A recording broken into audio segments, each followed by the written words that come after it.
মাছ ধরা অনেক মানুষের শখ, আবার মাছ ধরা অনেক মানুষ জীবিকা নির্বাহ করে এই মাছ ধরেই।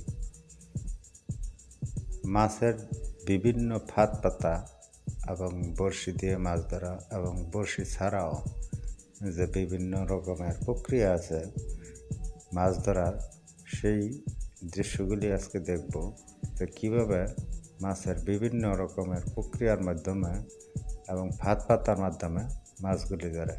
এই যে মাটি করে একটি কেঁচু জাতীয় কিছু প্রাণী এখানে মাছের মতোই মাছ জাতীয়, এগুলি কেঁচু জাতীয় বের করলো মাটির নিচ থেকে এই লোকটি, এবং বেশ তার এই ঝুড়িতে রাখতেছে।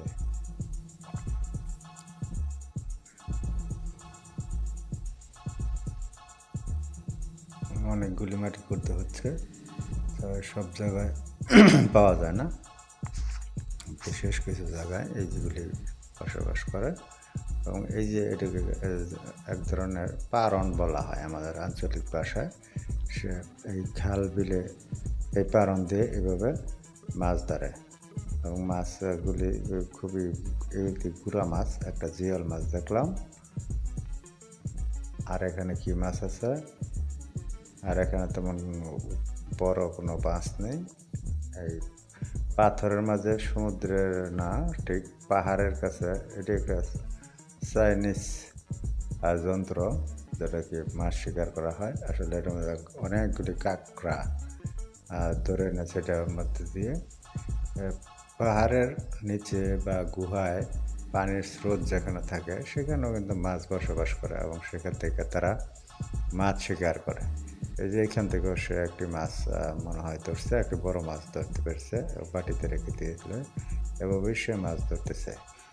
এগুলি এই যে গুলা পানিতেও মাছ ধরা বা যে শ্যাওলা জাতীয়, এগুলি অনেক গুঁড়া মাছ থাকে।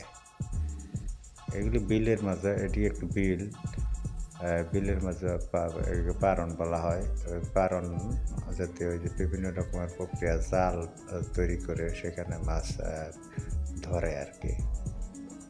এবং এরা পারিবারিকভাবে হোক, পরিবারের জন্য হোক, বা ব্যক্তিগতভাবে নিজের জন্য হোক, অথবা বাজারে বিক্রি করার জন্য হোক, যাই হোক, এগুলি সেই কাজটা করে। মাছ ধরা একটা শখের বিষয় হলো, পেশাদার মানুষের জন্য আবার অনেক সমস্যায় যারা পেশাদার মাছ ধরা এবং মাছ ধরে জীবিকা নির্বাহ করে, তারা অনেক সময় মাছ পায় না। মাছের যে সিজন বর্ষাকাল, সেই সময় বেশি মাছ পাওয়া যায় খাল বিলে।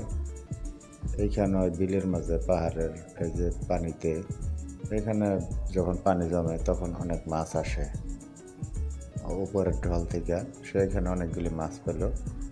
এইখানেও অনেকগুলি মাছ জমে আছে, এখান থেকেও সে কিছু মাছ পেল। এভাবে মাছগুলি আস্তে আস্তে সংগ্রহ করে এবং প্রক্রিয়াজাত করে। অনেক সময় নিজেরা পরিবারের জন্য খায়, অথবা বাজারে বিক্রি করে, অথবা অন্যান্যদের কাছে দেয়। এভাবে মাছের জীবনযাত্রা। মাছ নিয়ে আমাদের এখানে অনেক রকমের এই যে দৃশ্য আছে, যে মাছের প্লাঙ্কটন আমরা যাকে বলি, এই যে শ্যাওলা জমছে, এই শ্যাওলা নিচেও কিন্তু অনেক মাছ থাকে। ভিডিওটি দেখে ভালো লাগলে আপনারা লাইক, কমেন্ট, সাবস্ক্রাইব করতে পারেন। অনেক ধন্যবাদ।